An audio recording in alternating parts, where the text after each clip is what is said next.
Bueno, yo creo que hablar de educación emocional en el contexto educativo es una necesidad incuestionable. Y digo el contexto educativo y no solo en el aula, porque quizás tendemos a ver la necesidad de la educación emocional solo en el aula y para los niños, y se tiene que extender al claustro, a las familias, al equipo directivo, para que hablemos de un programa integral de educación emocional en el aula. Ahora bien, la educación emocional no es algo nuevo en España. En realidad, en los años 90, de la mano de Rafael Vizquerra, ya se habla de educación emocional. Sí que es verdad que gracias a los avances de la neuroeducación se empieza a ver que aquello que va unido, a todo aprendizaje que va unido a la emoción, pues se fija de otra manera, ¿no? Ya lo dice Francisco Mora, ¿no?, en su libro, que solo se puede aprender aquello que se ama. Por tanto, la educación emocional puede ayudar no solo a que los niños aprendan y se sientan mejor y conozcan sus emociones, sino a su aprendizaje también, claro.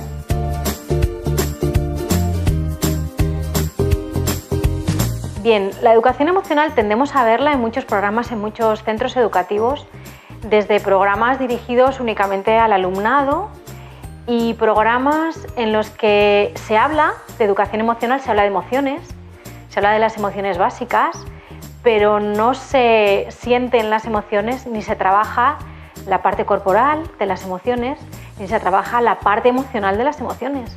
Y educación emocional no solo tiene que ver con la parte más intelectiva de la emoción, sino con todo ese trabajo sobre lo emocional.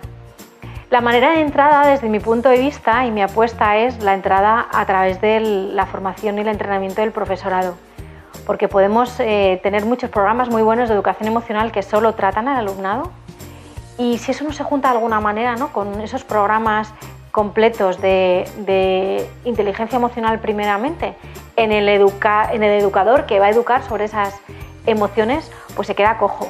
No podemos hablar de educación emocional cuando el mismo profesorado no ha sentido sus propias emociones y no ha gestionado sus propias emociones. ¿Cómo lo va a llevar al aula entonces?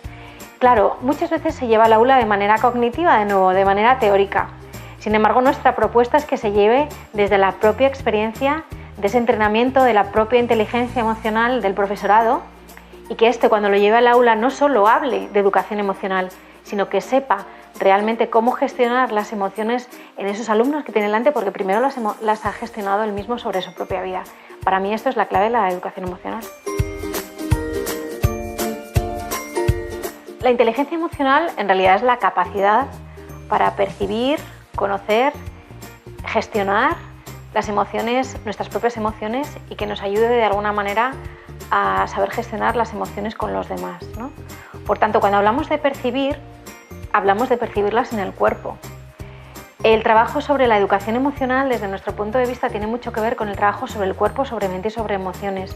Por eso integramos mindfulness, porque es la herramienta que nos ayuda a toda la parte de percepción sobre la emoción de lo que está sucediendo en nuestro cuerpo. Es muy difícil poder hablar de una emoción o de cómo gestionarla si previamente no la percibimos.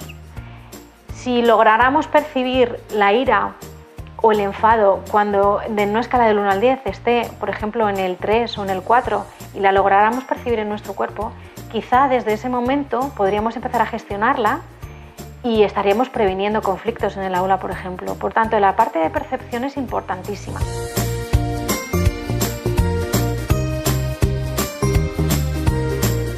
Bien, nuestra propuesta para el trabajo sobre educación emocional en contexto educativo, desde el proyecto Emoeducación, contempla a todos los agentes que intervienen en el proceso educativo. Al profesorado, por supuesto, a la familia, al alumnado, pero también al equipo directivo, para hacer una integración absolutamente coherente en el centro educativo. No podemos estar hablando de educación emocional en una clase perdida sin integrar a la familia y, por supuesto, sin integrar al profesorado. Eso no funciona.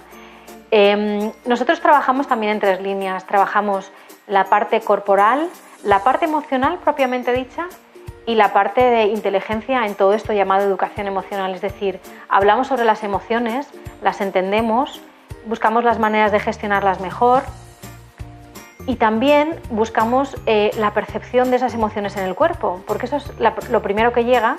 Cuando llega una emoción hay un estímulo, y ese estímulo ya que después deriva en esa emoción, ese estímulo ya se puede notar en el cuerpo, ya se notan se somatiza, ya se notan respuestas corporales cuando se está viviendo una emoción.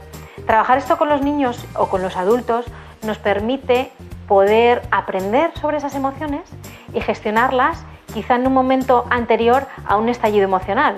Y hablo de estallido emocional, por ejemplo, con respecto a la ira o al enfado o a la tristeza. Si somos capaces de percibir esas respuestas somáticas que tienen esas emociones, seguramente podremos hablar de ellas antes y gestionarlas mejor. Por tanto, hablamos de actividades y programas como muy integrales de toda la comunidad educativa y de estas dimensiones del ser humano, ¿no? Cuerpo, mente y emociones. Por eso integramos mindfulness, porque nos ayuda muchísimo a toda la parte de atención a la escucha del cuerpo, a la escucha y a la observación de la propia emoción y, por supuesto, a la escucha y a la observación de nuestros propios pensamientos.